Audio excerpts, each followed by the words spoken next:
জুয়াডি সাকিবকে নিয়ে ব্যারিস্টার সুমন ভাই কি বললেন? যে সাকিবুল হাসান কিছুদিন আগে এই জুয়া কোম্পানির সাথে বা জুয়া খেলার ইনফরমেশন তথ্য গোপনের জন্য 1 বছর উনি ক্রিকেট থেকে বহিষ্কার ছিলেন। তো উনি ক্রিকেট খেলতে পারেন নাই। ইদানিং আবার আরেকটা জুয়ারি প্রতিষ্ঠানের সাথে শুভেচ্ছা দূত হওয়ার কারণে বিসিবি আমাদের যে ক্রিকেট বোর্ড তারা বলছেন যে ওই আপনি ক্রিকেট খেলবেন বাংলাদেশের হয়ে, আর নাইলে জুয়াতে যাবেন। দেখ উনি বাধ্য হয়ে গতকালকে ক্যান্সেল করছেন। সে কি সিগন্যাল দিয়ে যাচ্ছে বাংলাদেশের মানুষে শুনে। সে সিগন্যাল দিয়ে যাচ্ছে তরুণদেরকে যে যেভাবে পারো বাংলাদেশ থেকে তুমি টাকা পয়সা ইনকাম করে বিদেশ চলে যাও, বিদেশ নিয়ে যাও।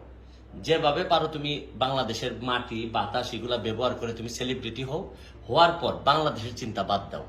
বা কোনোভাবে যদি কোনো যোগ্যতা অর্জন করো, আমরা যেটা বলি ব্রেইন ড্রেইন বলি, যে আমাদের সব কোয়ালিফাইড লোকগুলা বিদেশ চলে যায়। এদের সাকিবুল হাসান এটা বলতেছে তরুণদেরকে যে জুয়া হোক যেভাবেই হোক, দেশ যদি চান্স পাও বেঁচে ফেলো, দেশ জুয়ার মাধ্যমে দরকার হলে দেশ বেঁচে ফেলো, তারপরও তুমি তোমার বউ বাচ্চা নিয়ে সুন্দর আরামসে থাকো। এই যদি হয় আমাদের সেলিব্রিটিদের অবস্থা, তাইলে এই সাকিবুল হাসান একটা মধ্যবিত্ত পরিবার থেকে উঠে আসা একটা মানুষ। আল্লাহ কি তারে ক্রিকেট জ্ঞান দিছে, কিন্তু বিবেক বলে কি কিছু দেয়নি।